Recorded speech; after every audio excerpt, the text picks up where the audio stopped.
নমস্কার, আশা করি আপনারা সবাই খুব ভালো আছেন।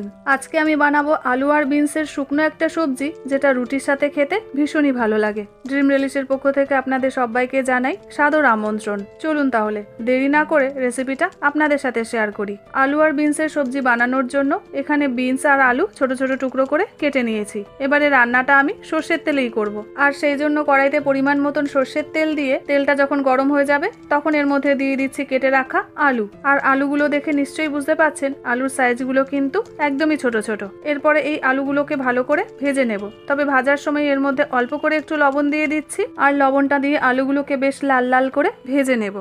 তবে আলুগুলো যেন খুব তাড়াতাড়ি সেদ্ধ হয়ে যায় সেই জন্য চাপা দিয়ে দিচ্ছি। 2 থেকে 3 মিনিট পরে এবারে চাপাটা খুলে নিচ্ছি, আর এই দেখুন আলুতে কিন্তু এখন কালারটা চলে এসেছে। আর এইভাবে যখন আলুতে কালারটা চলে আসবে তখন এর মধ্যে দিয়ে দিচ্ছি কেটে রাখা বিনস আর কিছুটা টমেটো।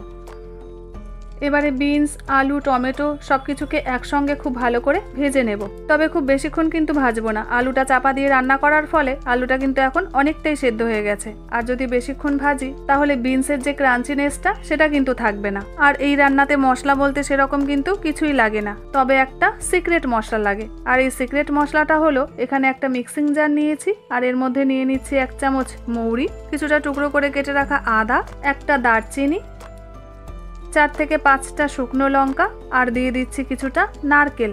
এবারে কোনো রকম জল ছাড়া এই সব কিছুকে পেস্ট করে নেব।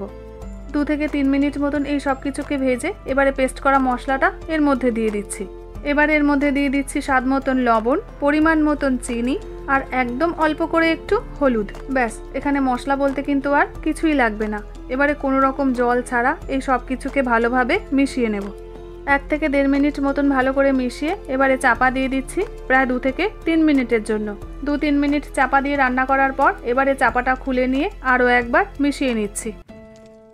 সব কিছু ভালোভাবে তো মেশানো হয়েই গেছে, আর আমার রান্নাটাও প্রায় হয়েই এসেছে।